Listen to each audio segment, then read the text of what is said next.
What's good, everybody? It's your boy Taco, and today we are back with another video. And today we are going to be doing my running back rankings. I did my quarterback rankings, so now time to do running backs. You see the criteria over here. It's based on if they're put in the same team, who would make the most impact, who would win the most, and I am just including RB1. So I'm sorry, but David Montgomery is getting ranked for the Lions because he's the RB1 on ESPN's depth chart. And this is not a fantasy ranking, because I think every running back ranking, if you search it up, is a fantasy ranking. This is not a fantasy ranking. Let's get right into it. Number 32, I have Ezekiel Elliot. Look, he hasn't been a real RB1 in 3 years. 2022, Pollard took over his role. 2023, Ramondre took over his role. So, you know, he's coming back. They want him to be the lead back. He's only getting older. He's only getting slower. I think he hasn't scored outside the red zone since like 2019. He's not explosive and he's not good. That's the simple truth about Zeke in 2024. Number 31, you have Zamir White of the Raiders. Look, Zamir White, he just hasn't shown anybody anything. That's the truth. He put up a couple yards last year, but he was never really put in. I mean, Josh Jacobs was a workhorse in the Raiders offense. He was never even put in a 1-2 punch. I know that he's going to be a 1-2 punch with Madison, but that's what I have here. He just hasn't proven much, but running backs, you know, they can push up on the scene. He's young, he's explosive, so that's why I have him at 31. At number 30, I have Gus Edwards of the Chargers. They had Gus Edwards as their RB1, and look, Gus Edwards had, it was 10 or 11 rushing touchdowns last year. He had a very successful season for what he wanted, but he's not an RB1, all right? He gets the ball in the red zone, he scores, but he's not fast, he's pretty slow. He's a bigger body, yes, but he hasn't proven anything that great. He just gets the ball in the red zone. I don't think he's really a complete running back or an amazing running back, but the way that Jim Harbaugh runs the football, he'll still have good numbers, probably some pretty good production with the Chargers, honestly. Number 29, I have Zack Moss of the Bengals. The Bengals lost Joe Mixon. They're bringing in Zack Moss. He was a very decent RB2 when Jonathan Taylor was out, but when Jonathan Taylor was in, he was phased out of the offense, and what that just tells me is that he's not on the level of Jonathan Taylor. But really, he's not exactly good RB1 level. He's like okay, but in a league where there's a ton of good running backs, this is where he has to slide in. Number 28, I have Chuba Hubbard. Look, he came in and pretty much took the role from Miles Sanders last year, who, while he was very disappointing in Carolina, still has quite the resume, quite the ability, at least that he had in Philly. So Chuba Hubbard, he has to be good because he could beat him out, but he never really showed me much as an RB1. He never really showed me much in his first 2 seasons either, so I have to put him here. Number 27, I have Devin Singletary for the Giants. Giants lost Saquon Barkley, big piece. Devin Singletary was all right in Buffalo. He was always a workhorse back that probably shouldn't have been. Went to the Texans, pretty much phased Dameon Pierce out of a role. So he's not a bad running back. He's just not at the tier. Again, every team is a good running back, and he's just not at the tier of these other guys. But he still is going to be a fine piece for the Giants at running back. Not Saquon, but he's going to be all right. And at number 26, you have James Conner. James Conner, they never try to bring in another guy for him. He always has kind of been the workhorse since he got to Arizona. He's not that great. All right, that's the truth. He's not the most amazing of players, but he's all right. He'll fit in. He'll be okay for Arizona. He's good in the running game and the receiving game, but just not in that upper tier.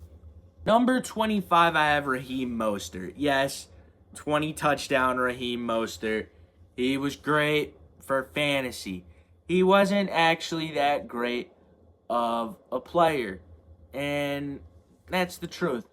He got a lot of short yardage situations, just a lot of easy scores, but, he's getting up there in some decline.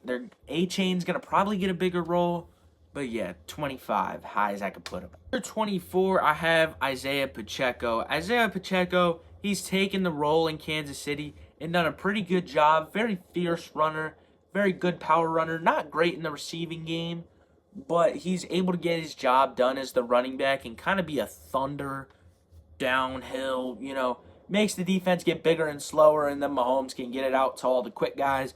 But Pacheco, he's a good piece for Kansas City. He's not great in the landscape of the NFL. That's kind of what I've said for most of these teams. Stop. Number 23, I have the Commanders with Austin Ekeler. Austin Ekeler was a really good piece until last year. And look, he fell off, but he was still a relatively productive running back. He wasn't the worst thing that we've ever seen. He's going to the commies. He doesn't really have to be a workhorse with Brian Robinson there, but he's going to be a solid piece for the commies. He's a good running back. He's not great in the scheme of things. I got to stop saying that line. Number 22, I have Javante Williams. Javante Williams, he's a solid piece for the Broncos. He's pretty much their only piece they have offensively, but it's a bad offense. He's taking the workhorse role. He came off that ACL and just didn't play that amazing. He didn't play enough to really catch the eyes of anybody. He's all right. He's not great, but he's a good piece, and he's going to be pretty much the only piece for the Broncos this year. I believe we finally get a tier higher at number 21 is Tony Pollard of the Titans. He's over Spears according to the depth chart. I wish that Spears got himself a workhorse role, but apparently the Titans don't. But Pollard, he's a great piece. With Dallas, they tried to make him a ground and pound running back, but it never really fit. But he's good in a 1-2 punch the way that he was with Zeke that one year. It's going to be a solid piece for the Titans. He's a great runner in general. Number 20, it is Ramondre Stevenson. Look, he basically has taken the role in New England, ran away with it, and he's a very good runner. When he is healthy, he can gush the ball down your throat. He can get it outside. He can do some very great things. But overall, is he the most amazing running back? No. But he is very good for the team that he's on. I basically just said the freaking thing again. Number 19, it is Aaron Jones of the Vikings. Look, when he was with the Packers, he was very productive. He didn't have an extremely productive last season, but he was very good before that. He was still a pretty good piece before that, or last year, especially inside the playoffs. He put up 3 rushing touchdowns in that game against the Cowboys. He's a good piece. He's going to be a great piece in Minnesota. Going to be a very solid piece of that offense with Justin Jefferson. A very good team around probably Sam Darnold, a not so great quarterback.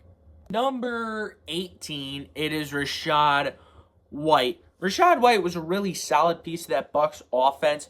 When they got it going with the passing game, it was really opened up because of the run game. Now, he was a straight workhorse. He just got the ball a ton, but he made plays when he got the ball. He is still a very good piece, and he's a great fit for the way that the Bucs offense is. Just a great player overall. Great runner, 18. Number 17, it is Joe Mixon of the Houston Texans. Came over from the Bengals after a long stint there. Very productive in his long stint and didn't really lose any gas. He has kept it all. It might be a little bit of a drop-off in Houston, but not an insane drop-off. He's going to be a solid piece in an offense with C.J. Stroud, Nico Collins, Tank Dell, Stephon Diggs. All of those pieces, he'll fit in just fine. He'll be a great ground game for that Texans offense. Number 16, I have Alvin Kamara. Alvin Kamara, he played about 13 games last year, I believe, and he had a ton of catches. He's a great receiving back. He's a great PPR running back. But he's kind of declined as a runner, and he was never the most insane runner. He was more known for his receiving, but it's declined recently. I see it probably getting a little worse, but he still is a great receiving back and still is a great threat to opposing defenses. 16. Number 15, it is DeAndre Swift. Had a very good last year with the Eagles. In my opinion, was a little underutilized, but still put up great numbers. Now, yes, it's the Eagles O-line. It's one of the best in the league. He's probably going to see a little decrease with a not-so-great O-line in Chicago. There's this stupid yellow line coming after me. I'm just going to have to deal with it. Swift, 15. Pretty good piece for Chicago. 14, it is James Cook. James Cook, he was very successful in his time with Buffalo. He was a very solid piece for the team. He still is in Buffalo. I don't know why I said it like that. He's a very solid piece for the team. He gets stuff done, running and receiving. The Bills don't run it down your throat too much, but when they do, James Cook is there, and he performs while he is there. 13 is Josh Jacobs. Look, Josh Jacobs had a big decline from last year. He led the league in rushing, went to a lot less than led the league in rushing with almost the same amount of attempts. He was worse. He's going into a new situation in Green Bay where I think that he will get better. That's the truth. Yeah, he's a good power running back. He can get down at you, and he is a very good piece. He'll get back up to form in Green Bay. Maybe not as much as he was, but he'll get back up a little. Number 12, I have Kenneth Walker. Kenneth Walker, he played through injuries last year. He is still a young piece. He is still ascending. He is still going to get better. I think that he is getting better. I think that he is a great piece for the Seahawks to have, especially with the explosive offense that you have. 3 great receiving weapons, a pretty good quarterback. But there are better guys than him. He still hasn't put up a ton of insane production, but he has had some good outings, good performances, and goodness around him. I don't know why I did this. Number 11, you have Travis Etienne. Travis Etienne took over the workload in Jacksonville because Tank Bigsby was so bad that they had to get it away from him. And he did a pretty good job with it. He is a good runner, good receiver. He gets in open space. He does very well. To be honest, I don't watch a ton of Jags and Travis Etienne, but from what I know, he does his job pretty well, and that's what puts him at this spot. At number 10, it is David Montgomery. David Montgomery had a ton of production and not a ton of attempts. He was an extremely efficient running back, and so was Jahmyr Gibbs. But he was just a great piece to that offense. This stupid yellow thing is attacking me again. I can't stand it, but I have to get this video done. Number 10. Now my face is like pitch black because of this stupid thing. Number 10, good runner. Man. Like this is just an issue for the rest of the video that'll be yellow, but it's kind of fitting for number 9, which is a yellow team, Niji Harris. Niji Harris, yeah, it might seem very high, but Niji Harris is so great late in the season when everybody's body is broken down. It's guaranteed. The season starts, he's not good. Jaylen Warren's going to outperform him significantly, and people are going to think, oh, Jaylen Warren should be the starter. But late in the season, everybody's gushed down, and Najee isn't, and he can just run it down your throat for 5 to 6 yards every play. He's very efficient by the end of the season, and that's why I have him so high at number 9. Number 8, I have Jonathan Taylor. Jonathan Taylor has always been a good piece. He was a great piece in 2021. Got hurt 2 years ago a lot. Got hurt quite a bit last year. But when he's on the field, he is extremely productive. Even in these last 2 years, extremely productive, very good, We'll see how this offense works with Anthony Richardson. Not really any good backup running backs anymore, but I think that it will be fine because Jonathan Taylor is a very good running back. Number 7, I have Bijan Robinson. Bijan Robinson is going to explode this upcoming year. I think that most people know that, most people expect that, and most people believe that. Bijan Robinson was a very good piece last year when he got the ball. I still think that Algier is going to have a pretty good chunk into his snap cuts, but Bijan, he still is an amazing piece. When you put him out in space, he can run between the tackles, he can catch the ball well. Great player, number 7. Number 6, I have Bree Hall. When Bree Hall is on, Bree Hall is the best running back in the game. For 5 or 6 games, Bree Hall is amazing. For the rest of them, he still is a good player. He's not the amazing, but Bree Hall, he does very well. He was kind of recovering from the ACL last year. He's going to be getting better and better and better. Great piece for the Jets, number 6. Number 5, I have Kieron Williams. Look, he was 2nd in the league in rushing, maybe 3rd in the league in rushing, and missed 4 games. That's a lot of games to still be 2nd or 3rd in the league in rushing. He came in early, completely took Cam Akers' workload, balled out, and that's why he's now at number 5. Number 4, I do have Saquon Barkley of the Eagles. Look, he's just a very good player. It's simple to say. Had a little bit of a down year last year, but when he is healthy, when he is on, he is amazing. He's never been put in a good situation before, which he finally is.